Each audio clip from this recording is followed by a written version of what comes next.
Hello, everyone, and welcome back to another John Birch Society webinar. This time, we're going to be speaking about how to write strong constitutional legislation. We are here with our guest, Mr. Peter Rykowski. He is our the go-to person that we go to when we have questions on the Constitution, some bills. He is the research associate here for the John Birch Society, and we appreciate him so much. He does a whole lot more, but I'm going to keep it brief because we want to hear more from Mr. Peter Rykowski. Peter, thank you so much for coming on. Have your freedom. Go ahead. All right. Well, thank you, CJ, for that great introduction. And as CJ mentioned, we will be talking about how to write good constitutional state legislation. We will look at the principles for writing good state legislation. And then we'll also go through a lot of examples of good and bad legislation. So I will quickly share my screen. So just to go over real quick the purpose of this presentation. State governments are essential for, restoring the American form of government that the founding fathers established and that, that they fought to, secure. State governments are sovereign bodies. They are not simply divisions of the federal government, but they themselves created the federal government. So the federal government answers to the states. The states do not answer to the federal government. And even though the federal government has unconstitutionally grown way beyond its constitutional limits, even with that, the state governments still play a huge role in our everyday lives. I mean, they legislate on things ranging from election integrity to medical freedom, to taxes, income taxes, property taxes, education, and so many other things. So, what our state governments do, they have a huge impact in our everyday lives. So because of that, it's really important that the legislation and the state policies that we enact adhere to our nation's founding principles. And it's really important that we avoid, any type of, legislation that either, increases the size and scope of government, legislation that may seek to do the right thing, but that does the right thing the wrong way, poorly written legislation, any type of false solutions, because there are a lot of false solutions out there. So that's the really the focus and the purpose of this presentation. And as we go through, we'll look at the various key founding principles and how we can apply those principles in our state legislation. Now, before we do that, I want to quickly go through some bad ideas that conservative people actually promoted with the intention of advancing conservative policies, but which were disconnected from our founding principles. So I have three examples on this slide. One of them is universal basic income. So back in the 1950s, 60s, 70s, there were a lot of leftists who promoted universal basic income, but there were also some conservatives who supported that.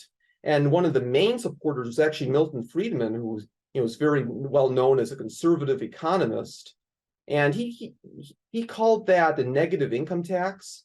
And his intention was, if we have this universal basic income, or negative income tax, that can be a good alternative to the welfare programs that were popping up at the federal and state levels, and that we could actually roll back many of those programs. Now, fast forward to the present, we're actually seeing universal basic income being implemented, mainly at the local level. Some large cities are beginning to, or even medium and small cities are starting to implement that. And we're finding out real quick that no, this is not an idea that can, rein in or, reduce the welfare state. It's actually making it much worse. But unfortunately, a conservative had a huge role in promoting that. Another issue was the individual mandate for healthcare. We saw that with Obamacare when Congress passed that. They mandated that every single American get health insurance, otherwise they would get fined this huge amount of money. which is unconstitutional. It violates our individual freedom. But unfortunately, there were several conservative people who were promoting that back in the late 80s and early 90s. And that included Milton Friedman, and that also included the Heritage Foundation, specifically Stuart Butler, who was a researcher for the Heritage Foundation. They had a huge role in promoting that. And fast forward several decades, we're finding out that no, this is massively increasing the size and scope of our government and violating our individual freedom. And then the last example is mail-in voting. And one of the first states to implement mail-in voting was Arizona. The legislature passed bills in 1991, and then they expanded that policy in 2007. And both times, most Republican legislators supported that bill, and Republicans sponsored those bills. And a big reason for that was many legislators thought, or policy wonks in general, they thought, hey, if we expand mail-in voting, that'll encourage elderly people, senior citizens to vote, and senior citizens lean Republicans, so they'll help us. Enacting mail-in voting will help Republicans in elections. Now, of course, fast forward to 2020, and we found out that no, mail-in voting is terrible for election integrity, and it certainly doesn't help conservative or constitutionalist-minded candidates. So I bring up these examples not to necessarily criticize or attack anyone, but just to show that if we focus on coming up with or implementing conservative ideas, but if they're divorced from or disconnected from our founding principles, those ideas are going to have very bad consequences. So we shouldn't be focused on promoting conservative ideas, but we should be focused on promoting constitutional ideas that align with what the founding fathers believed. And if we do that, that'll really help us with drafting good constitutional legislation. So now we'll go through various principles to look at, along with examples in legislation. First is the role of government. And this is essential for writing good legislation. Now, the Declaration of Independence from 1776, that it made very clear right at the beginning what the purpose of government is. I'm sure everyone listening knows the key sentence in the Declaration of Independence. We hold these truths to be self-evident, that all men are created equal, that they are endowed by their Creator with certain unalienable rights, that among these are life, liberty, and the pursuit of happiness. Now, the sentence right after that is really important in this regard, that to secure these rights, governments are instituted among men. So in other words, the purpose of government, the reason the government exists, is to protect our God-given rights. And as the Declaration of Independence affirms, our rights come from God. They do not come from government. Government doesn't create rights. Government protects our rights. And that is the role and the purpose of government. So in other words, the purpose of government is not to give us all these, supposedly free benefits. It's not to provide public education or welfare, healthcare, housing, or anything along those lines. The role of government is not to regulate the economy or our personal lives. And we can find many, many examples of where the government, the federal government, but even more so the state governments, where they violated those principles. On this slide, I put down a few of them. Seatbelt laws. That's not the role of government. The role of government is to protect our rights, not to tell us, micromanage what we do when we get in our cars. Civil asset forfeiture, where the government can confiscate our property even before we've been convicted of any crimes. That violates the purpose of government. It violates our right to property. Same with income and property taxes. And then on the slide, I have this chart of total state spending based on which area it's being spent on. And this was from fiscal year 2023. And as you can see, Medicaid spending is almost 30% of the total state spending of all 50 states. And then we have another 26, 27% going towards education. and then public assistance is 1%. Just from those three or four categories, however you define that, that's 60% of total state spending. It's going towards things that blatantly, under the view of the founding fathers, that has no role. The government has no rightful role over. So if state governments went back within their constitutional or back within the framework of the founding fathers, we would massively reduce the amount of money that the states spend, and then by extension, that would reduce the amount of money that we pay in taxes as well. So the role of government is a key principle. I have one example for this, and that's with education in the state of Texas.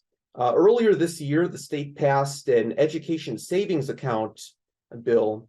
And for those who don't know, an education savings account program is when states basically give parents money when they want to send their children to private school, if they want to homeschool their kids. And the purpose of that is to, because those things cost money, the state would reduce the amount of money they cost.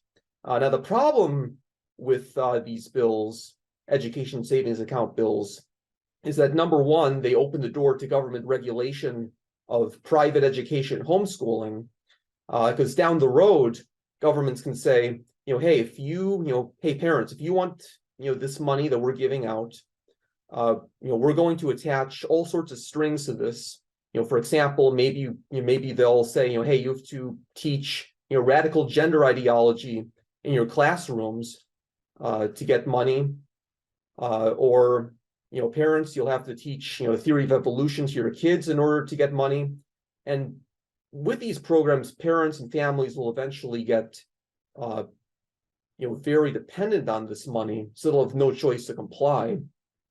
And then, in addition to that, and related to that, education savings accounts programs are basically just another form of government welfare, just directed to a different demographic. So they are very problematic, and they expand government's role over education. And this bill is projected to cost the state of Texas $4 billion by fiscal year 2030. So not a small number at all.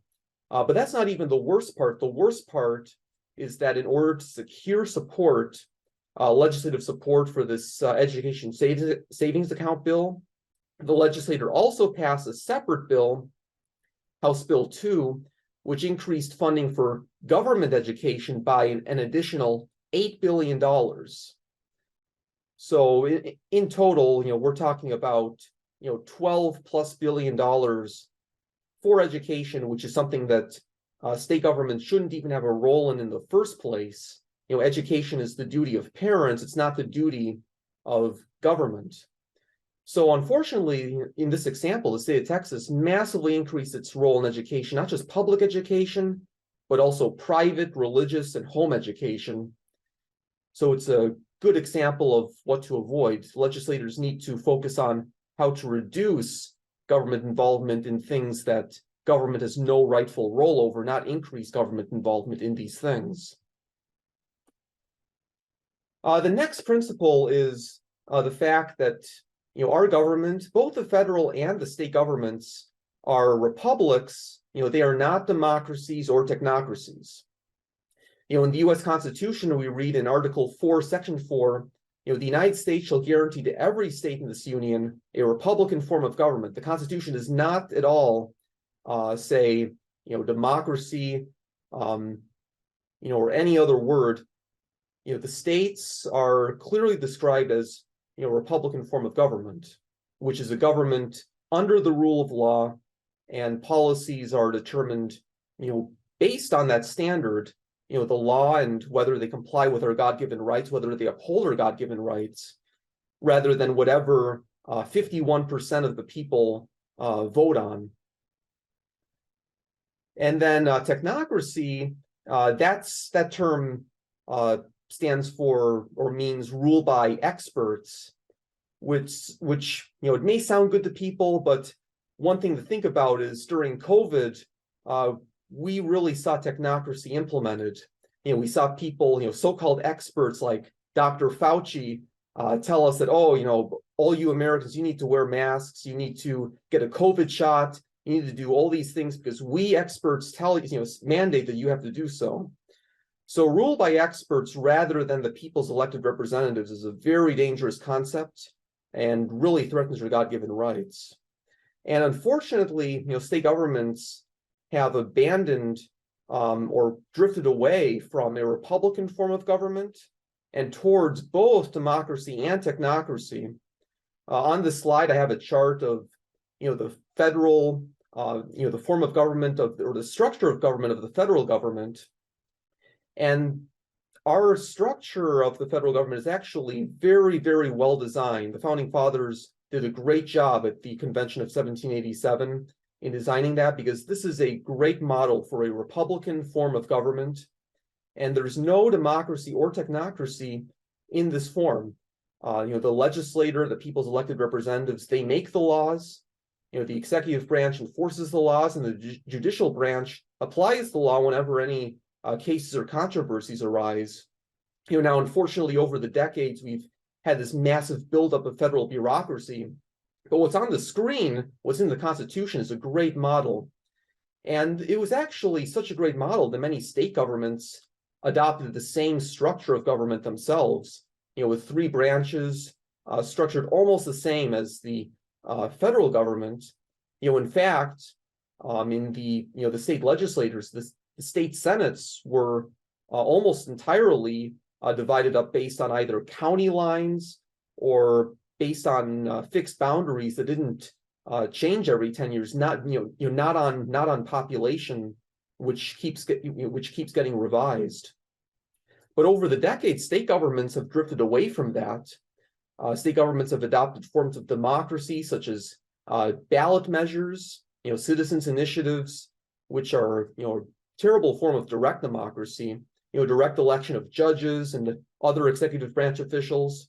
And they've adopted forms of technocracy, like judicial merit selection, where unelected lawyers choose judges rather than the legislators or a governor, independent redistricting commissions, planning commissions, which are basically a form of central planning and violate property rights, and then a whole lot of other boards and commissions filled with unelected bureaucrats who don't answer to the people's elected representatives. So if we're going to restore state governments, we need to get away from these forms of democracy or technocracy and return to a Republican form of government. And in this slide, I have a few examples of how state legislators have recently taken small steps in the right direction to reverse this. The drift away from a Republican form of government towards democracy and technocracy, this has taken decades to occur. And state governments are mired with all these structures that don't align with the founding fathers. The states have taken steps to reverse that. So one example is North Dakota House Concurrent Resolution 3003. The legislature passed it earlier this year, and it puts a constitutional amendment on the ballot that would raise the threshold for approving future amendments to the state constitution from 50% of the popular vote to 60%, which is a good step in the right direction, because if we can change state constitutions with only 50% or 51% of voters, that's a very dangerous situation. So if this passes, it would be a good step towards reigning in direct democracy. And then Iowa Senate File 407 also passed this year. It would allow the governor to appoint most of the commission members who choose district court judges. So in other words, rather than these commissions being composed of unelected lawyers who aren't accountable to anyone, at least the governor would have more influence in choosing state judges, which is a huge step towards aligning with a Republican form of government. And then the last example here is the Wisconsin Assembly Bill 899 and Senate Bill 834. This was introduced 2 years ago. It would abolish the Wisconsin Elections Commission and transfer its authority to the Secretary of State. So rather than this unelected commission making or enforcing Wisconsin's election rules, it would actually go back to an elected official, which would be another huge step towards reigning in technocracy. Another principle here is state sovereignty, and this is really important, and we'll have a lot of examples for this one.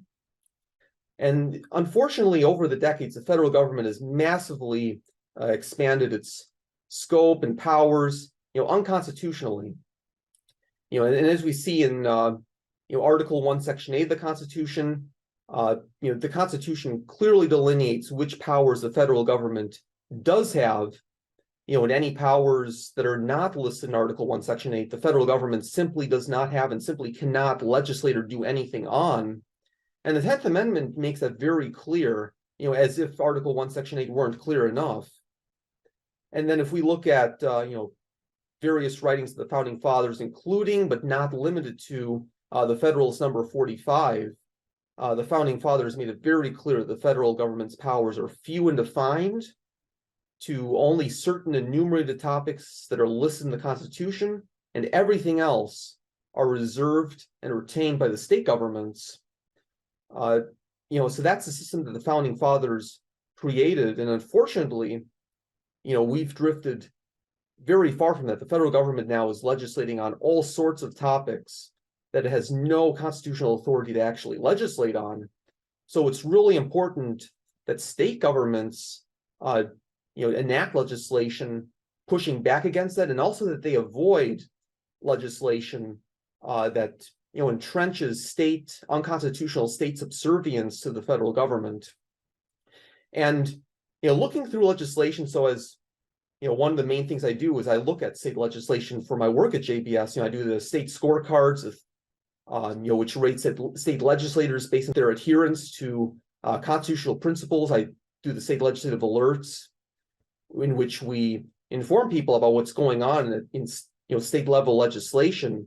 And one of the most common things among legislation is that there are a lot of bills introduced at the state level that either incorporate federal statutes into state laws, or they do some type of thing, or make some type of change that makes the state subservient or answer to the federal government. And as I mentioned at the very beginning of this presentation, the states create the federal government. The federal government did not create the states. The federal government should answer to the states, not the other way around. So we'll go through several examples of this. One of them is South Dakota Senate Bill 1, which was enacted unanimously this year. What this bill does is it incorporates several federal regulations into state law, mainly dealing with motor carrier safety and hazardous materials. Rather bland topics, but what's really important is that the state here, the state of South Dakota, is blatantly putting federal regulations into state statutes. As we see in this excerpt here, it says the state hereby adopts Title 49 of the Code of Federal Regulations, and then it goes on to name the specific regulations being implemented. But the important thing is these federal regulations are unconstitutional. There's no federal authority to regulate hazardous materials or the safety of any vehicles on roads. There's simply no constitutional authority for that. So why is the state of South Dakota putting this into state law? If the state government thought that this was important enough, they could simply pass a bill that enacted their own regulations. There's not even any need, even though I would also argue that's not unnecessary and shouldn't be the case. But even if they did so, they could do that. They don't have to simply codify some unconstitutional federal regulation. So unfortunately, it passed unanimously, but it shows that unfortunately, we have a huge task in front of us to create to create understanding among our state legislators. Another example here is Kentucky House Bill 315, which was enacted earlier this year as well. This bill is actually one of many bills that states have enacted in recent years to ban certain foreign governments, such as China or Russia, from buying farmland in their various states. Now that issue in and of itself, is a very important issue. Foreign governments, especially those hostile to a country, shouldn't be buying agricultural land. The problem here, though, is that Kentucky and other states are doing the right thing the wrong way. And the reason for that is these bills oftentimes incorporate a lot of federal statutes into state law. So as we see in this excerpt here, there are, just in this small excerpt, which is just a small section of this bill, there are 5 federal statutes listed here, including from the United States Code, which are legislation passed by Congress, and then the Code of Federal Regulations, which are regulations that various federal agencies create. So the state of Kentucky is codifying these things into state law, putting the federal government in authority over the state's policies. Now, the last federal citation at the very bottom of this excerpt, I think, is very important. Chapter 22 of the Code of Federal Regulations, section 126.1. This regulation, as it states in this bill, determines which countries are considered adversaries. In this case, under Kentucky law, since Kentucky codified this federal statute. So I looked up chapter 22 of the Code of Federal Regulations in that particular section, and it lists the process for how countries are added as being as considered being adversaries.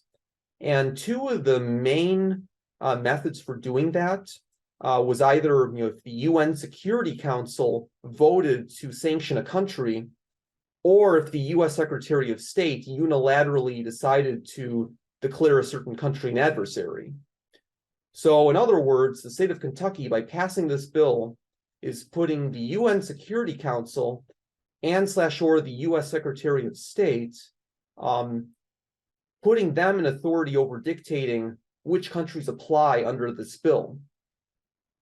So in other words, Kentucky legislators aren't making those decisions. They're handing authority over to an international organization and a US bureaucratic official. So state legislators should not be doing that. They should be writing their own legislation, not incorporating federal statutes into bills. Another example here is Texas House Bill 5033, which was passed earlier this year. This bill, at first glance, it seems to be doing something good. It says in the first 5 lines at the very top of this excerpt, it would repeal the state's motor vehicle emissions inspection program. So it would, if this bill were actually what it claims to be, it would take that out of the state statutes limiting the size and scope of the Texas state government. But then if you read section 2 of the bill, the part in the excerpt that's not underlined, this bill would only take effect essentially if the federal government gives permission. And then there are 2 ways for that in the bill, either if Congress repeals the Federal Clean Air Act, which mandated that Texas create an emissions inspection program, or if an amendment to the US Constitution is ratified that gives states the authority to prohibit vehicle emissions inspections. And the huge problem with that is the Federal Clean Air Act already, right now, without any constitutional amendments, the Federal Clean Air Act is unconstitutional. There's no authority for the federal government to regulate emissions or to tell states what programs they can or can't have, to regulate pollution or anything like that. There's no authority under the US Constitution. So in other words, by passing this bill and putting section 2 in this bill, the state of Texas is illegitimately recognizing unconstitutional federal laws. What Texas should have done is they should have simply repealed their emissions program and simply said, we're not going to comply with the Federal Clean Air Act because it's unconstitutional. They should have nullified that bill. So unfortunately, Texas did not nullify it. Instead, they're asking the federal government for permission to repeal a program that's already unconstitutional. Next example here is Tennessee Senate Bill 669, also enacted into law earlier this year. Now this bill, it takes one step forward and then it takes one step backwards. So what it does is it removes the World Health Organization from the state statutes. And this is a really good move, just that, because first off, the World Health Organization shouldn't be in any state statutes to begin with. And before this bill was passed under the Tennessee state law, if the World Health Organization declared some medical health some health crisis, like a pandemic or something like that, Tennessee would be forced under state law to also declare some health emergency. But the problem with this bill is, even though it removed the World Health Organization from the state statutes, it added the federal Centers for Disease Control and Prevention, the CDC, to the state statutes. And now, instead of following what the World Health Organization says with health emergencies, now it's going to listen to the CDC, the federal government. And as we all remember, the CDC had a huge role in promoting shutdowns, social distancing, mask mandates, vaccine mandates, and all the rest during COVID. So why is Tennessee adding something into its state laws that follows whatever the CDC says? That's once again another example of legislators pledging state subservience to an unconstitutional federal agency. And then the last example for this section is Iowa Senate File 394, which was introduced earlier this year, but it wasn't passed. But this bill gives legal immunity to pesticide users and makers if they comply with federal EPA standards. So in other words, if the EPA gives their stamp of approval to whatever procedures or policies pesticide makers or pesticide users have, they are protected under state law from lawsuits. So the state government, the state of Iowa, if they pass this bill, they would have basically rubber stamped whatever the EPA, the federal EPA, said, which once again, the EPA is an unconstitutional federal agency. There's no authority for it in Article 1, Section 8 of the Constitution. The 10th Amendment makes clear that it's something for state governments to regulate. So there's no reason for the state of Iowa to put the EPA in charge over determining who has legal immunity and who does not. So state legislators should not be incorporating federal laws or federal regulations into their bills. They should be taking those out of state statutes, and they should be nullifying unconstitutional federal laws. Next principle, and very closely related to state sovereignty, is federal funding. Originally, as the founding fathers intended in the Constitution, the federal government can only spend money on things that the U.S. Constitution clearly enumerates for the federal government. All the things that are enumerated in Article 1, Section 8, the federal government has no authority to regulate things that are, or spend money on things that are outside of Article 1, Section 8. But unfortunately, as with a whole lot of other things, the federal government has grown enormously, and the amount of federal spending has increased as well, and that includes the amount of federal spending going to the state governments. So before the late 1800s, there was virtually no federal money that was being given to state governments. By 1902, there were only 5 federal grants in existence that went to states or local governments. But then by 2018, which was the latest statistic I could find on this, there were 1,274 individual federal grants to state governments. And that number has probably grown a lot since then, since we had the so-called Inflation Reduction Act and the COVID spending bills and a whole lot of other new federal programs since 2018. And it's gotten so bad that, as of fiscal year 2023, an average of 35% of all state spending originated from the federal government. So in other words, that state spending only exists because the federal government has given that money to states, and the states are being encouraged to spend money on those things. And this is problematic because, when the federal government gives money, it doesn't just give the money to the states and then just walk away. The federal government attaches a lot of strings to the money that it gives to state governments. So, for example, the states will say, hey, we'll give you money, but we want you to adopt various, pro-environmental policies, or we want you to adopt certain policies that are, that increase state involvement in education, or we'll give you money if you expand Medicaid, things like that. So this money is often used to expand the size and scope of state government.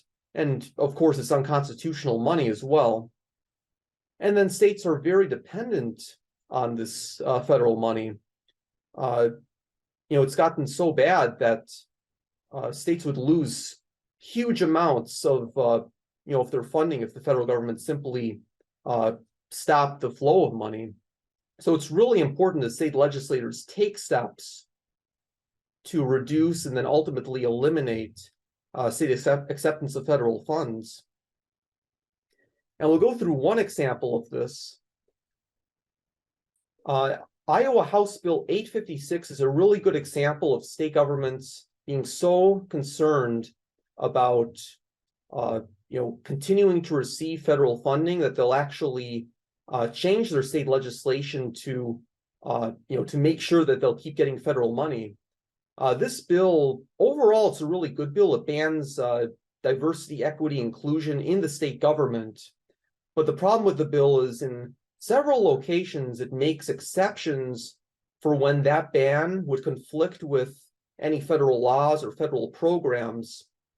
So, for example, this excerpt here, it mentions that if there are any contracts or agreements with the federal government, between the federal government and the state that require DEI, then those programs would not be affected under House File 856. And then later in the bill, we see that the bill makes various exceptions for offices or employees, state employees, who are involved in enforcing various federal laws that could affect, DEI issues.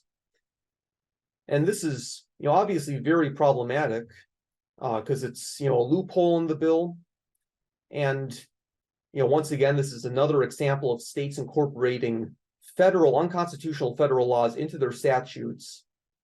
And, the state government, the state legislators, they understand that if they enact this bill without these exceptions, the state would risk losing millions and probably billions of dollars of federal funding. And the state is so dependent on that, or so conditioned to want that federal funding, that they put these loopholes in such legislation. So state governments really should take steps to reduce and eliminate their acceptance of federal funding, and then also adopt the mindset that, hey, maybe we shouldn't be, having all these programs that the federal government is pushing us to create. Now, related to federal funding and then also state sovereignty is states should not only, reassert their sovereignty, not only, eliminate their acceptance of federal money, but they should also nullify any unconstitutional federal laws or programs. And nullification, we don't have time in this presentation to go into the details over the basis and history of nullification, but Wendy will be sharing several articles that do that. And then I would also recommend Joe Overton's Make America States Again presentation, which really goes into the history and basis for nullification. But in short, nullification is in the Constitution. The founding fathers, including James Madison, Thomas Jefferson, advocated for that as the rightful remedy for eliminating and fighting unconstitutional federal policies. Now, so states should be nullifying unconstitutional federal laws, but at the same time, states should avoid false or fake nullification bills, because there are a lot of bills that have been introduced that claim to nullify or push back against federal programs, but which in reality don't do nothing to do that. So we'll go through a couple of examples of that. One of these is Utah House Bill 219, which was passed into law 2 years ago. This bill claims to make Utah a Second Amendment sanctuary state. It would ban state or local enforcement of various gun control regulations. But the problem with this bill is it defines federal regulation as being federal executive orders, rules, or regulations. So anything that's coming from the US president or from federal agencies. But then if we look at subsection B of this bill, it says that federal regulations do not include federal laws passed by Congress or by federal orders, rules, or regulations that the state government has codified into state law. So those are huge loopholes, because two of the most significant federal gun control laws are the 1934 Firearms Act and then the 1968 Gun Control Act. But under Utah House Bill 219, this bill doesn't do anything to push back against the 1934 and 1968 acts. So this bill would be very ineffective, and it is very ineffective against federal gun control. And then a similar bill is Tennessee Senate Bill 1335, which was enacted in 2021. Now, this bill is titled the Tennessee Second Amendment Sanctuary Act, but as we'll see, it doesn't create any type of Second Amendment sanctuary. What it does is all it does is it says that if the U.S. Supreme Court or if the Tennessee Supreme Court declares a federal law as being unconstitutional, only then can the state stop enforcing that federal law. Now, this is meaningless because basically the Tennessee is asking permission from the courts to not enforce federal gun control. So it's not nullification; it's just asking permission from the judiciary. So it's a fake nullification bill. It doesn't nullify anything. So instead of passing bills like this, states should truly nullify, truly refuse to enforce any unconstitutional federal laws, regardless of what the federal government's consequences for that would be. State governments need to be bold. They shouldn't ask for permission to enforce the U.S. Constitution. They should just go ahead and do so. And that's a principle that the founding fathers, including Jefferson and Madison, very strongly advocated. Now, there are some really good nullification bills that have been introduced, and I'll quickly go through some examples of those. One of them is the Texas Sovereignty Act, which the Texas House passed earlier this year. Unfortunately, the state Senate didn't do anything with it. But this bill would create a formal process for nullifying any and all unconstitutional federal actions, regardless of whether they're federal laws or orders or court rulings or anything else, and whether they were enacted in the past or even whether, potential things that could be enacted in the future.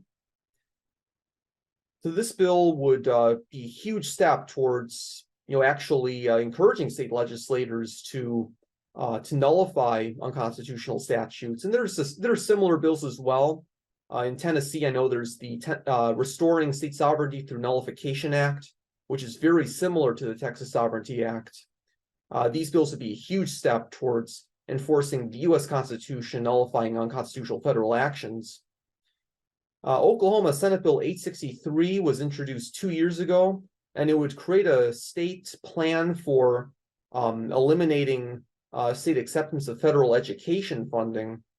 So it'll be a small step, but still a real step towards ending state acceptance of federal funding. And then there's Wyoming House Bill 189, which was introduced 12 years ago. This bill would end the state of Wyoming's compliance with the Real ID Act, which is yet another unconstitutional federal law. So these are just some examples. Wendy is sharing a link that gives a whole lot more examples of really good, genuine nullification bills. There are things on sound money. There are things on protecting the National Guard from federal overreach and a whole lot of other things too. State legislators should be introducing legislation like that, which truly nullifies and pushes back against federal policies. And then just one last principle to think about when drafting legislation. In any bill that's introduced, the legislation needs to be very well worded, because if a bill is poorly worded, or if it's worded in a way that's not airtight, it can be effectively meaningless or very weak. One example is Arkansas House Bill 1231, which was introduced in 2021. Thankfully, it went nowhere, and I say thankfully because it's not worded well at all. This bill would ban public schools from teaching the 1619 Project, and for those who aren't familiar, the 1619 Project is one of those left-wing initiatives that claims that the United States is an inherently racist country. Is very anti-American in the curriculum that it promotes. So it's good that this bill bans that, but the problem is the bill simply bans the 1619 Project. So in other words, if schools or teachers wanted to go around this law, all they need to do is simply rename the 1619 Project. They could have the exact same content, but they just can put a different name on top. And then they're complying with the bill, because what they're teaching then isn't the 1619 Project, it's whatever they decided to rename it. So that's a really important thing for state legislators to look out for. Don't make a bill so specific enough, or don't make a bill too vague to the point where it's impossible to actually enforce it. Bills need to be specifically worded, but then at the same time worded broadly enough where the bill can actually be enforced, and it's not easy then for people who want to ignore the law to just go around it. So really important principle for all state legislators to follow. So now to the call to action. What do we do with this information? I've thrown a lot of information at you, a whole lot of principles, a whole lot of examples of state legislation, good and bad. So what do we do about it? So one is to take advantage of any opportunities to educate our state legislators and also our fellow citizens. A lot of these principles, whether it be the role of government, the fact that we're a republic and not a democracy, the fact that states are sovereign entities, a lot of these things very few people actually know about, including state legislators, unfortunately. So we need to be informing our legislators and also our fellow citizens, any influencers around us about these principles. On this slide, I included various resources that we offer. One that I really highly recommend for sharing with state legislators is the Make America States Again reprint, which we originally published in the New American last year. That reprint is 4 really well-written articles from a research team that talks about our founding principles and how state governments can apply those, including nullification, including the principles of restoring a Republican form of government, and then also how to hold legislators accountable. So I really highly recommend using that resource. And in the New American Magazine, we've published various articles over the months and years talking about what states can be doing. A couple of those on the slide are one article from the February 10th issue of the New American, which talks about the dangers or state and local acceptance of federal law enforcement funding, which threatens the independence of local police. And another one on the slide is how states are actually doing something good, pushing back against the United Nations and their state laws and removing references to the UN or nullifying UN programs such as Agenda 2030. And then I also encourage any of you to use the Freedom Index and our scorecards, which rate state legislators based on their adherence to constitutional principles, as well as the founding principles that the founding fathers advocated. For that, you can go to thefreedomindex.org, and you can see how your state legislators are voting.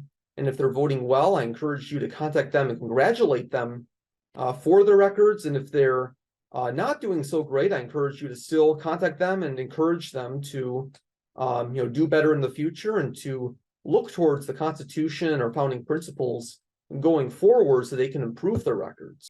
And then not only that, but we have to continue getting active, not just soaking up this information, but then sharing it with others and then actually influencing others with that information. One thing that we offer, as I mentioned earlier, are legislative alerts. We do that both for federal legislation and for state legislation. Whenever there's anything that we think is really important at the federal state levels, we will send out email and text message alerts for that. So we encourage you to sign up for that.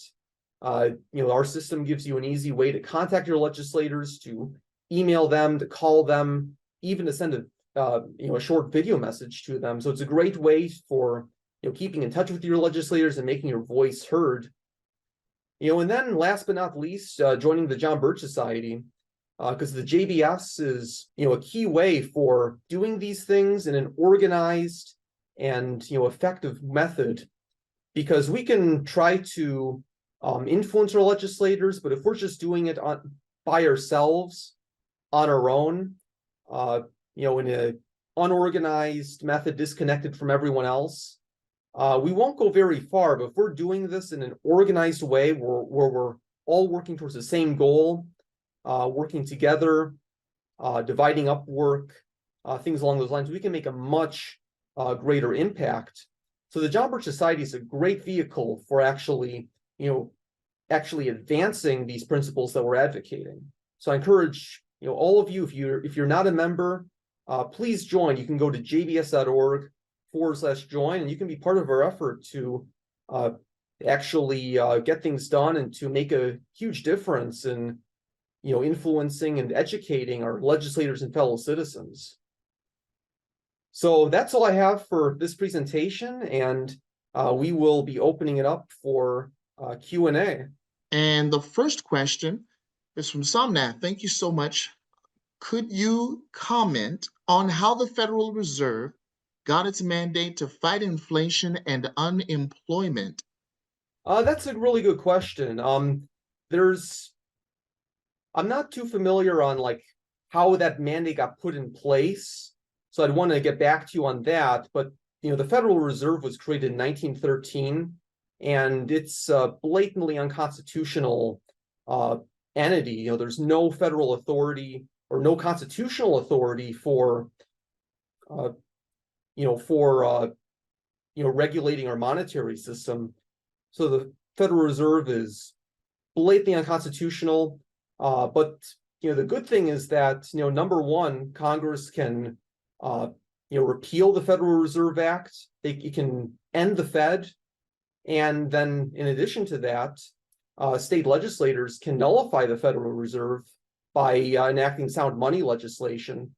And many states have done that. Many states have, just in the last 10 years, they've enacted bills that restores gold and silver as legal tender, that ends state taxes on gold and silver, that creates state bullion depositories, which are a good workaround for reliance on the Federal Reserve. So state legislators should be enacting sound money legislation. Now, there are federal statutes that regulate what the Federal Reserve what its priorities should be, its method, but ultimately the key thing is we need to end the Fed and get the federal government out of monetary policy and let the free market determine that. So that's really the key thing for that. We need to end the Fed. It seems like they just usurped authority. I do remember one member, he said something like, if I can control the money, I don't care how the states legislate, something like that. And so we kind of get a picture of that through that comment there. Very good question. One I thing I thought, would add is, under current Federal Reserve policies, they set a baseline for, I believe, 3% annual inflation. So under the Federal Reserve, under the policies that they want, there's still inflation happening every year. So the dollar keeps getting devalued, even when things are going the way the Federal Reserve wants it to happen. So because of the Federal Reserve, the value of the dollar is going down, and the amount that we make every year goes down. And it's been very detrimental towards not only our nation's economy, but also our personal prosperity. Dave asks, I thought there was a two-thirds majority required to change the Constitution. Yeah, so a couple of things. We need to differentiate between the federal constitution and the various state constitutions. With the federal constitution, if you want to change the constitution or pass an amendment, Congress needs to either pass a constitutional amendment with two-thirds majorities, and then you need 3/4 of the state to ratify that amendment, or there's the Article 5 process where two-thirds of the states apply to Congress for a convention, and then 3/4 of the states then ratify whatever amendments are proposed, assuming that the convention doesn't change the mode of ratification. As we've at the John Birch Society have spoken a lot about, an Article 5 convention would be detrimental to our Constitution, our country. It risks completely rewriting the Constitution. So we need to avoid an Article 5 convention. But back to the question, that's the federal process for amending the Constitution. Now, the state constitutions, each of them is different. Roughly half of state constitutions allow the Constitution to be amended or even completely rewritten via a referendum. So either state legislators or even private citizens can put constitutional amendments on the ballot. And then if an amendment is passed by just over 50% of voters, then it becomes part of the state constitution. And for the state constitutions that allow just ordinary citizens to put these measures on the ballot, these are actually very dangerous for a few reasons. Number one, how many voters actually understand the things being voted on? Unfortunately, we have a long way to go to actually achieve an informed electorate. But then second off, there are powerful interests behind these referendums and ballot measures. So when this happens, it's not just ordinary citizens putting these things on the ballot. We're talking about billionaires like George Soros or Michael Bloomberg funding these things, making sure that these things get on the ballot. And then once they're on the ballot, they spend another few $billion to promote these referendums, by airing commercials, ads, things like that. So rather than empowering ordinary people, these ballot measures really empower these special interests and various billionaires from out of state who just want to influence state policies. So we saw that with some of those recent state referendums to implement abortion on demand, or the gender mutilation policies, among other things. These were very well funded by special out-of-state interests. So so about half of state constitutions allow for this way of amending the state constitutions, and it's a very dangerous policy to allow 50.1% of voters to enact whatever changes they want to the state's fundamental document. These changes should be debated by the people's elected representatives. Absolutely. Megan asks, are there any trends you've noticed in the states we non-legislators should be aware of as we go into another legislative season? Are there any trends you've noticed? Well, one of the big things, as I mentioned earlier, is there are a lot of bills that codify federal statutes into state law. Now this isn't a new thing, but it's a very, very common thing. That's why I had so many examples in this presentation, because there are so many examples. In fact, I could have, if I wanted to, I could have probably added another 20 examples of state legislators just blatantly codifying unconstitutional federal laws or programs into bills. So there's a lot of that going on at the state level. So that's something to really be aware of, even for, as I mentioned, even for some bills that otherwise may seem like good bills, like, for example, banning China from buying farmland or banning DEI. Even in bills like that, state governments either codify federal statutes into state law, or they make various exceptions to accommodate unconstitutional federal funding. So that's a huge trend to look at. On the more positive side, there has been an increase in really good nullification bills out there, on things like sound money, on things like defending the federal guard from federal overreach, among other topics. So there are more and more good nullification bills being introduced. So, those are two conflicting trends, but they're both happening because, every session there are thousands of bills introduced at the state level. So those are two trends that I would, point people to.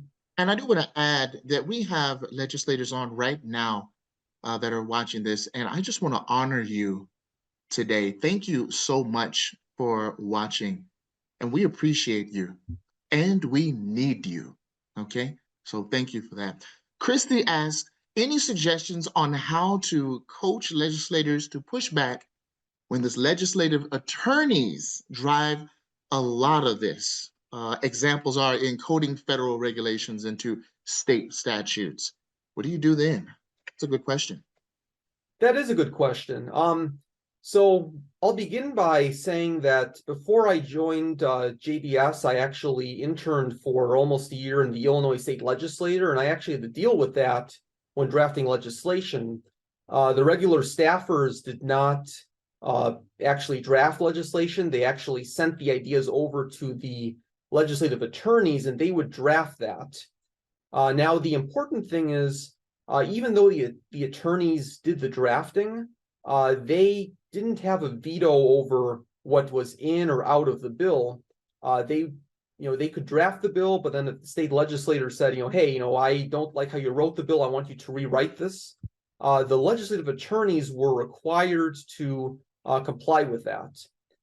So my advice would be to, if a legislative attorney, pushes back and says, hey, you need to, put in this federal statute into your bill, my advice would be to push back and stand your ground and say, no, I don't want this to be in the bill. I believe that this is unconstitutional. And then maybe even push back even further by saying, hey, I want this new provision, this bill nullifying that federal statute. Legislative attorneys should be working at the will of the state legislators. They should be doing what the legislators are pushing or what the state legislators want. If the attorneys are pushing back, I would argue that's inappropriate, and they should be doing what the state legislators request.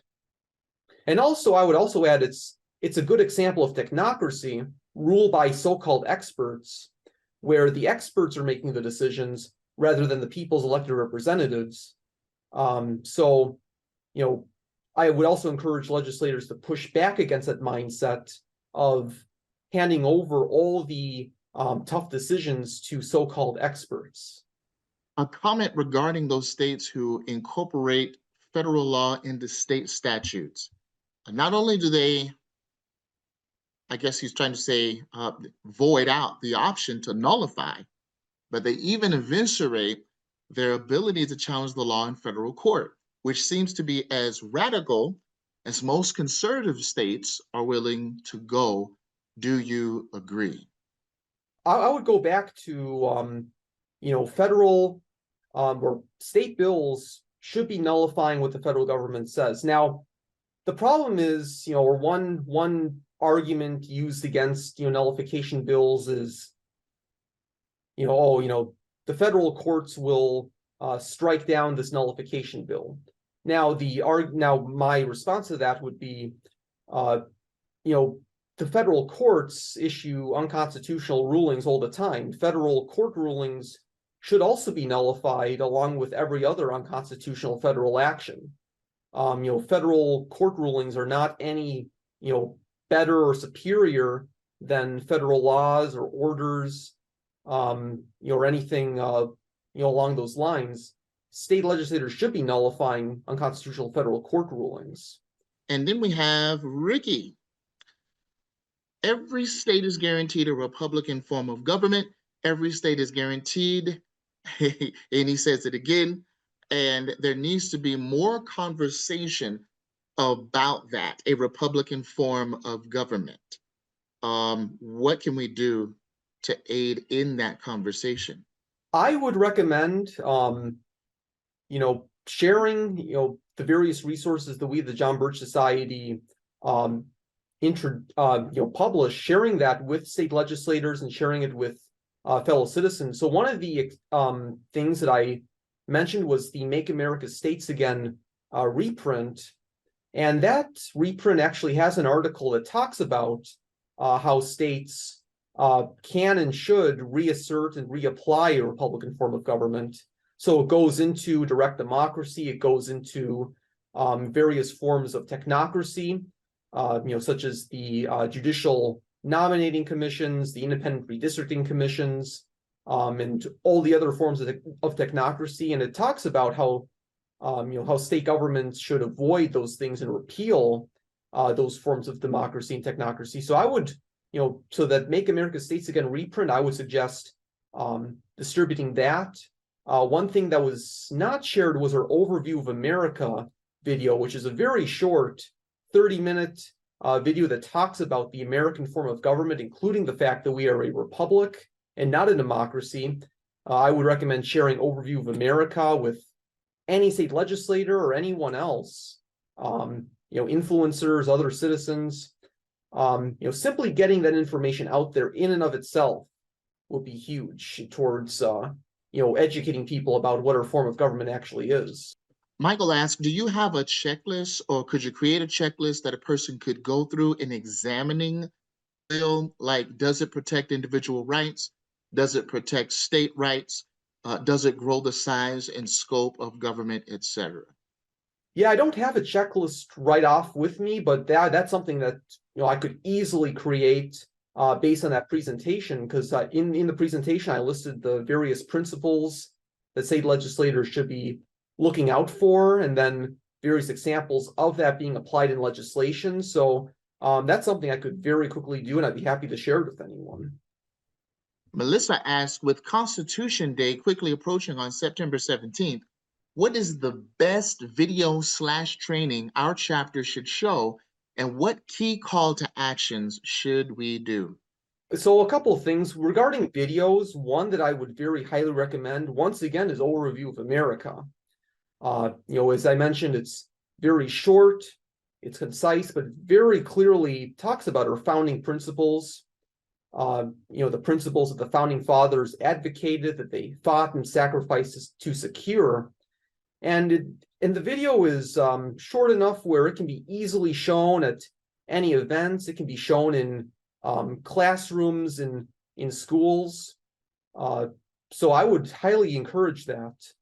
And then, how to go about it. If there are any private schools, any religious schools, homeschool co-ops that you're aware of, where the teacher would allow you to go in, show that video, make it maybe a quick 5-10 minute presentation along with that video. That would be great, because we need to be informing the next generations about our founding principles. People, kids in middle school or high school or college. So getting that information to them is essential. So if you have the opportunity to do so, I would highly recommend getting into schools, and then showing that video with the permission of whatever teacher allows it. Linda asks, are you familiar with the local sovereignty ordinances? Towns, states with home rule can enact local sovereignty ordinances? I'm not particularly familiar with home rule, even though I know that it is a real thing in many states. Now the one thing to keep in mind is um, states are really the key body. As Joe Wolverton would remind us if he were here, the states, they not only create the federal government, but the states also created the local governments. So the states really are the key entities here. But one interesting thing that I briefly mentioned was that local governments used to have a much greater role in states. So, for example, state legislative districts were often apportioned by the local government. So, similar to how in the U.S. Senate, each state has, a senator or two senators. In the state legislatures in the state Senate, like a local town would, have their own representative or have their own senator that they would send to the state capital. So that's one really key thing. And then local governments, before the time when state bureaucracies expanded, local governments were had much more power, in proportion to the states, just because the state governments were so much smaller. But we've really eliminated the importance of state governments by expanding state governments in contradiction to our founding principles, and then by enacting all these boards and commissions, for example, like planning boards, where basically we have this planning commission which dictates local zoning and planning policies, as opposed to the local governments just simply dealing with that themselves. So if we reduce the states or the state governments back into the limits that the founding fathers would have advocated, that by extension would restore the importance of the local governments as well. Awesome. Rochelle asks, do you have any confidence that a state with a General Assembly House and governor being Democrat and the Senate being Republican, that they will ever entertain getting off the federal charity handout? She said she's in Pennsylvania there. Yeah, that's a really good question because Good question. in multiple states, including Pennsylvania as mentioned, and then also states like Wisconsin, where I'm at, among various other states, we have North Carolina as well. We have Republican legislators, but then Democrat governors who are unwilling to sign many of the legislation being passed. So, for example, in Wisconsin, state legislature has passed multiple bills, some of them bad, some of them good, but any of the good bills the governor vetoes. So my response to that would be we really need to focus on really on a couple of things. Number one, state legislators and including the state legislative leaderships, they need to stand strong against the executive leadership. So for example, instead of caving and passing compromise spending bills, they need to stand their ground and refuse to spend money on anything that goes against the proper size and scope of government. So for example, just to give one example, just a few months ago in the state of Wisconsin, the state legislator agreed with the governor on a state budget, but the problem is this budget massively increased total state spending. It accepted millions and millions of dollars of federal funding, and then it did nothing to reduce taxes. In Wisconsin, the tax burden is pretty high in proportion to most states. So it was really a bad budget bill, and the state legislator compromised and passed a bad bill. What state legislators should do, what I would recommend state legislators to do, is to stand their ground and not pass any compromised bill like that. State legislators still have the power of the purse, and I encourage state legislators to exercise and enforce that power. And then the second thing I would add is, it's the fact that there are states like that with Republican legislators and Democrat governors. It's a good example of why we need to really, have better, state leadership. And a good way to do that is to distribute and promote, our state scorecards, because they show, in this case, state legislators, but in some cases, there are governors who used to be legislators, so they may have scorecards themselves. But either way, by showing legislators or showing fellow citizens on how their legislators are performing, we can take a big step towards electing better state officials. So in order of importance, and I know both are important, state and federal, as far as the legislators go, in your opinion, what do you feel? What do you think about the order of importance? Where should the people focus on? Well, I would argue the state legislators for a few different reasons. One is the simple fact that state legislators are closer to the people. So it's much easier to schedule a meeting with them, get an appointment, talk to them about whatever issue it is you want to talk about with them. They're a lot more accessible than congressmen, because with congressmen, they represent on average about 800,000 people in each district. That's a lot of people. State legislators, almost all of them represent far fewer people in their district. So it's a lot easier to contact them. And then also, as I mentioned at the very beginning of the presentation, state governments are essential in our nation's governmental structure because they created the federal government. The federal government should answer to the state legislators. The federal government constitutionally only has limited powers. The state governments constitutionally have vast powers, and state legislators should reassert their authority. They should stop surrendering that to the federal government. They should reassert that. State legislators are essential, and then also state legislators they still even today enact legislation on so many issues, election integrity, medical freedom, education, so many other things. They still have a huge influence in our everyday lives. I would still argue more than the federal government. So state legislators, they have a huge role in our personal lives and also in limiting the federal government, putting it back into its constitutional cage, as Joe Wolverton likes to say. So I would argue state legislators. Ultimately, we should focus on both, but in level of priority, I would argue state legislators. Awesome. Kevin asks, are there any state banks holding citizens' deposits in gold and silver reserves? Ooh.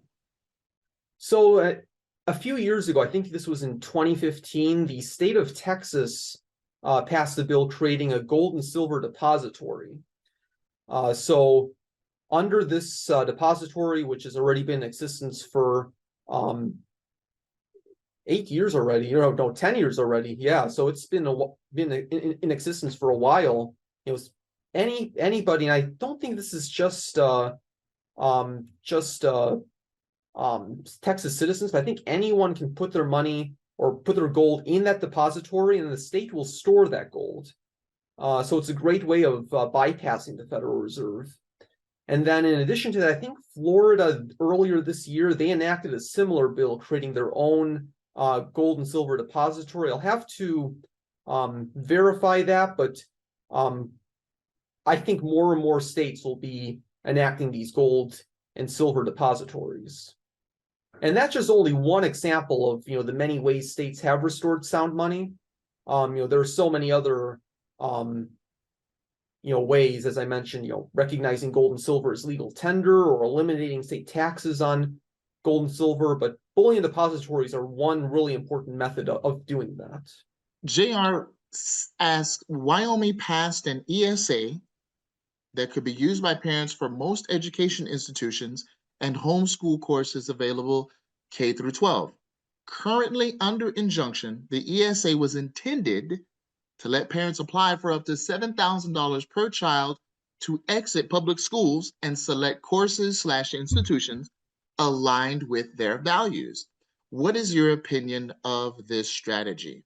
Right. So I think that ESAs are one example of where there are very good intentions. I think everyone who supports ESAs have great intentions. I think they're trying to do the right thing, but I think they're trying to do the right thing the wrong way. And the reason for that is, with ESA bills, basically it's a state welfare program that's targeted towards parents for the very good purpose of taking kids out of government schools and putting them in private and home schools. But the problem is, as with any welfare program, parents and families will become dependent on that money, and then the states can, and I think eventually will, be putting terms and conditions to that funding, where they'll say, parents, if you want to keep getting this funding, you'll need to send your kids to a private school or a religious school that teaches such and such things, which may or may not align with their values, the parents' values. Or if the parents homeschool their kids, the government may say, hey, you parents need to adopt certain curriculum in order to keep getting this money. Just to give one example, Utah recently passed their own ESA bill, and immediately after the bill was passed, there were very loud calls in the state to attach terms and conditions to those bills, because as we've often seen in various states, there will be one parent who, is alleged to have been homeschooling their kid and found to really be abusing their kids in that situation, and that's used as an excuse towards, for getting government involved in, all of homeschooling or all of, non-governmental schooling.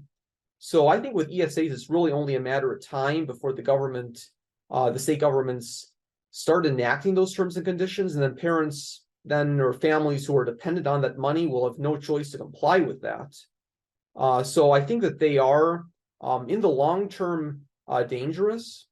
And then I would also add, there have been studies in Arizona and Alabama regarding their own ESA bills, and both of those found that the vast majority of parents who took the money were already homeschooling their kids or already sending them to private school. There were very, very few parents who actually switched because of those bills. So rather than getting kids out of public schools, these bills are making parents dependent on government money. So I think it's something with great intention. I think everyone behind those bills, they have good intentions. They want to do the right thing, but I think it's one example of trying to do the right thing the wrong way. How do we transition away from Federal Reserve notes to fiduciary money system without a run on the banks? Right. So in trying to think, it was Dollars and Cents, which is a booklet that Jack McManus, our late president of the John Birch Society, he wrote. He faced that very question of how do we abolish the Federal Reserve? How do we restore gold and silver as legal tender? How do we do that at the federal level without destroying the economy along with that? And he had I think, 7-step method for doing that. Overall, he recommended going about it in a slow but very steady manner, where we do get rid of the Federal Reserve, we do restore gold and silver as legal tender, but we do it gradually and slowly, over a few years, rather than doing it all at once. Because of course, nobody wants to see the economy, get destroyed, because we're undoing the damage, that's people have been imposing for, more than 100 years. Now, of course, with the Federal Reserve, we have seen a lot of economic damage from that. We've seen, our economy get, shrink dramatically through, various recessions, depressions. We've seen inflation destroy our finances. I think the current system is unsustainable. So ultimately, there will be some pain, but if we do it slowly and gradually, we can avoid the vast majority of that, and then the long-term results will be much, much better than the system we currently have now. I think one of them was getting rid of some of the unconstitutional departments that we have. That saves some money. So Richard asks, how can state alerts be more aggressive at not only legislative action, but representative midterm elections and activities? Is more maybe manpower needed? What do we need to do here at the grassroots level in this hour? Right. So a couple of things. One thing that we do with alerts, not only do we alert people on what bills are being considered, but after the state sessions are done, we'll eventually, whether a few weeks or a few months after, we'll send a legislative update email blast, which lets people know, hey, here are the bills that we were looking at. Here's what happened to them. So if a bill gets passed, we'll let people know about that. If a bill, if the legislator kills a bill, we'll let subscribers know about that as well. So that email blast that we send out at the end of every session is a great tool for knowing what happened to those bills, and then that helps us hold legislators accountable for whether a bill passed or did not pass. And then also, as I mentioned, not only do we have the scorecards or the legislative alerts, but we do have the scorecards. The state legislative scorecards, which rate state legislators based on their adherence to constitutional principles. And that is a great tool for holding legislators accountable, and then showing people how their legislators performed. Now we at the John Birch Society, we don't make endorsements of candidates one way or the other, but the scorecards are a really good tool for showing people, hey, here's how your legislators are performing in comparison to our founding principles. So the scorecards are a tool I would highly recommend in that instance. We have Bob asked the question, Article 4, Section 3, Clause 2 of the U.S. Constitution requires the former federal territorial land, in quotes, public lands, to be disposed. What do you recommend for the states to do? So the federal government owns a massive amount of land, and the vast majority of that is unconstitutional. So if we look at some states like Nevada or Wyoming or Oregon, I mean, we have massive federal land ownership, where the vast majority of the states aren't even controlled by the states or their citizens. So that's unconstitutional. Now, as to what can be done about that, state governments need to nullify with the federal, any action by the federal government. So I think that nullifying federal land ownership over things that the federal government has no authority over, that'd be a really bold step. But if state legislators want to be serious about enforcing the Constitution, they should have the courage to nullify anything that's unconstitutional, including federal land ownership. If states want to, if the state legislator thinks, maybe we should, wait on this, which I wouldn't recommend, but if they want to wait on that, they should at least pass legislation banning the federal government from buying any additional land, or encouraging the federal government or pressuring the federal government to sell that land. But ultimately, the states can and should use nullification to eliminate all the unconstitutional federal land ownership. And if we look in Article Section 8, I think Clause 17, I believe, it limits federal land ownership to only a very small, limited subset of properties. So, the federal government has violated that provision, and the states need to enforce the Constitution. So in regards to what went on in DC, if Trump was to go and do the same thing in other states, what can the states do to, as far as the federal, the nationalization of the police? And he has the guard out now, but what about the police? What can the states do if someone from the executive branch, right, says, hey, we got to have the police in there? Right. Well, the federal government constitutionally has no authority over local police. So the federal government constitutionally cannot actually regulate, local law enforcement. So the federal government tries to do that, and of course there are already many federal regulations and programs that relate to law enforcement. States should nullify that. States should pass their own legislation banning the local departments from going along with the federal government, and the states should simply refuse, and the local departments themselves should also refuse to comply with what the federal government wants. Once again, they should nullify any unconstitutional edicts from the federal government. And then in addition to that, I would also mention that there have been several states that have introduced legislation protecting local law enforcement from federal intrusion. One of the links that Wendy sent is an article that I wrote on the New American Online that gives a long list of nullification bills that have been introduced that state legislators can then introduce in their own states. And one of the examples was law enforcement. So there have been bills in Arizona and Montana and probably a few other states as well that I'm just not remembering off the top of my head that introduce bills that basically say if the federal government wants to try to control local police, we the states will nullify that. My legislator was told by a legislative council that they couldn't nullify the World Health Organization. When that's the case, what do you do? And could they nullify the World Health Organization? Well, first off, state legislators can nullify the World Health Organization. And not only that, but many state legislators have nullified the World Health Organization. One of the articles that Wendy has shared or will share was an article that I wrote in the New American just a few months ago that actually focuses on how states have nullified the WHO in addition to various other aspects of the UN.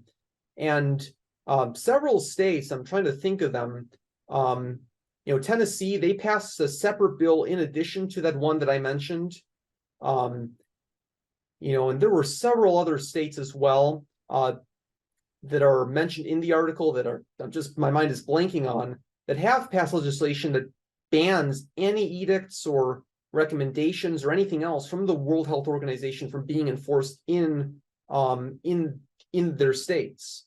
So if if a state legislator is claiming that the state can do nothing about it, my recommendation would be to read that article and then find the bills that are mentioned in that article and then pull them up and share them with the state legislator and tell them, hey, this was introduced and passed and signed into law in these various states.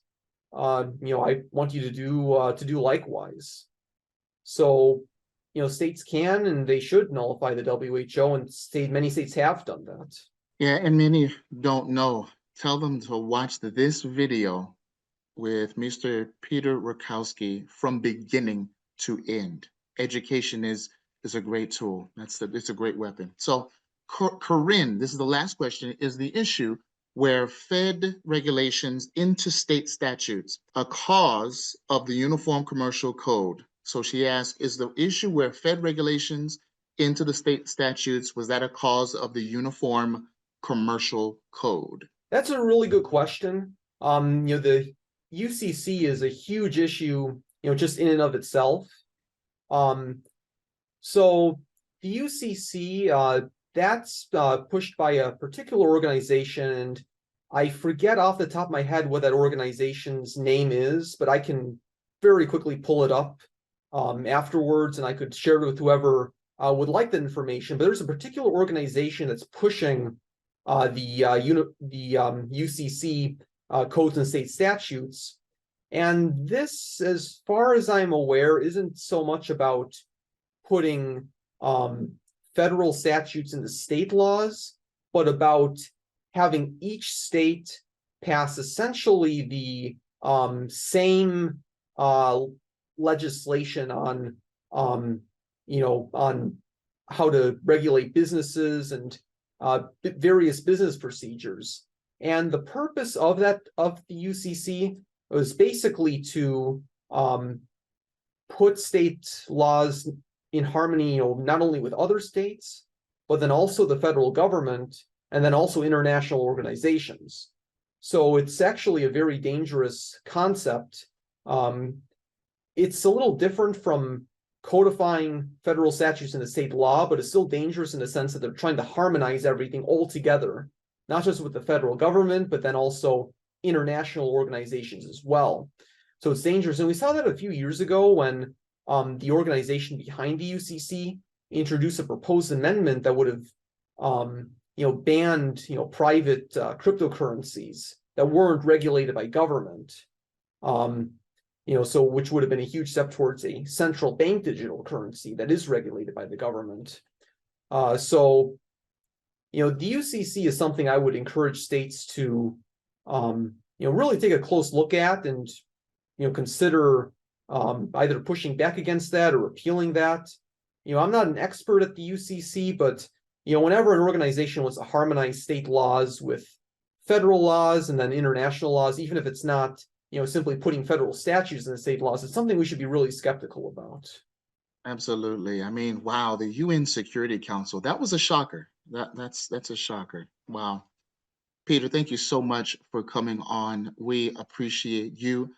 Folks, we appreciate you as well. And all the legislators that were on, we're going to make sure those that requested it, that you have copy of the video. I'll make sure of it. And we just appreciate you so much. Thank you for attending. Thank you for caring and for embodying this principle: more responsibility, less government, and with God's help, a better world. And Peter, I want to have you say the last word. Yeah, and thank you, CJ, for that, really good, closing. But really, all I have to say is, we need to get active. We shouldn't just be soaking in this information, but we should actually be using it to influence our state legislators and to educate our fellow citizens. So I encourage everyone to get in contact with your legislators, share the information that you learned and encourage them to introduce and pass legislation in the next session that actually, restores state sovereignty, that pushes back against unconstitutional laws, and that restores a Republican form of government in the states. So I encourage, everyone to get active and to take action, and also to do that through the John Birch Society. So thank you.